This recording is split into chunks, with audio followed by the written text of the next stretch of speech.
And thank you to both of you for being here today. A few years ago, we worked really hard across the aisle to pass the Bipartisan Safer Communities Act, a bill that made changes in our gun laws, but in large part because it was a real priority for my Republican colleagues, also included billions of dollars in funding for school-based and children's mental health.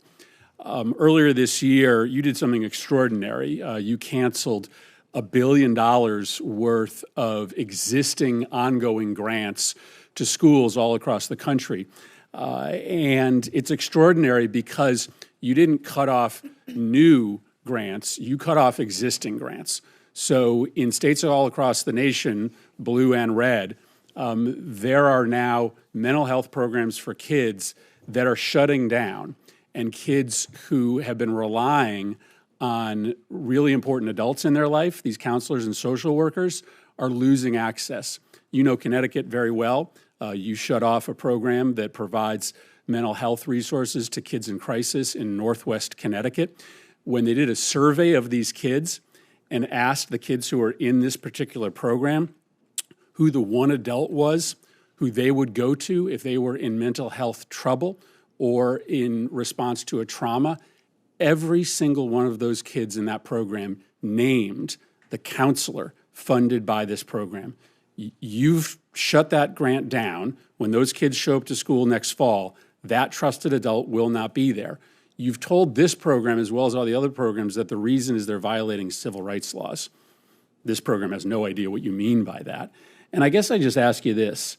I'm sure you had to weigh, factors in making this decision, but did you worry about what your decision would do to these kids where you've ripped away their counselors and social workers literally in the middle of the program? Do you worry about what's going to happen to those kids in Northwest Connecticut and kids all across the country who have lost access to their trusted adults? I certainly worry about mental health for children and adults all across the country. I certainly do. I guess I'm asking specific. You must have weighed this. I assume you weighed this when you made this extraordinary decision to shut down $1 billion worth of mental health programming for kids. Did you worry about what you would do to those specific kids? Well, what we have to do, I think, and that's what our simplified funding program is going to do, is to put programs into a single grant that's going to the states to be determined how that money can be best used. But how did you weigh the impact? I'm asking about this specific decision. How did you weigh the impact that, again, these kids in Northwest Connecticut, they literally say, this adult is the most important adult in my life. And you made a decision to shut down that program. And this can be replicated all over the country.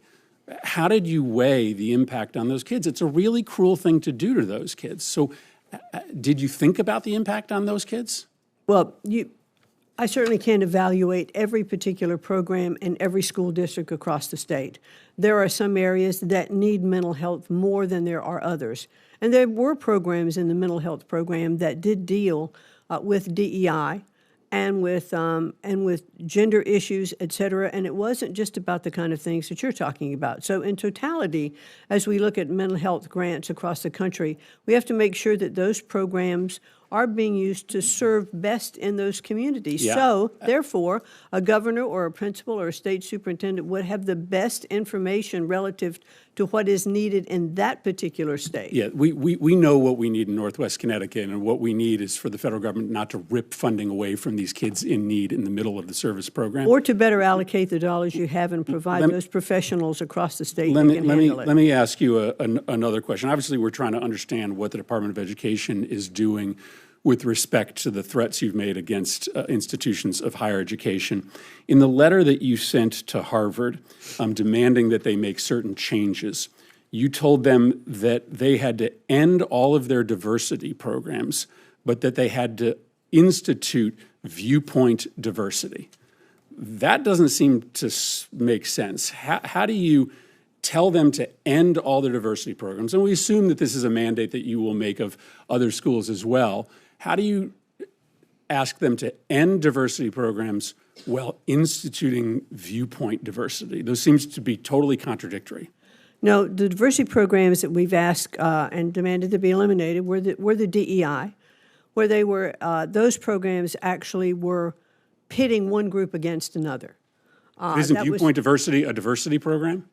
A viewpoint diversity is exchange of ideas that's actually better, absolutely. Where Now in- here, because Harvard only has 3%, by its own numbers, 3% conservative faculty, do you think they are allowing enough of viewpoint diversity through that teaching on Where the in the campus? where in the statute does it give you the ability to cut off federal funding for a university based upon your decision, your determination that they don't have viewpoint diversity? Can you cite to a statute, an authority that Congress has given you to micromanage the viewpoint diversity of a college?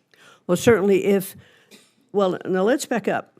Well, no. I think that's really important. I'm going to answer your question. Can you cite a statute? Because you can't cut off funding for universities unless you have a statutory authorization to do so. So what statute gives you the right to tell any university that they have to have a certain mixture of viewpoints? So here's what happened with Harvard.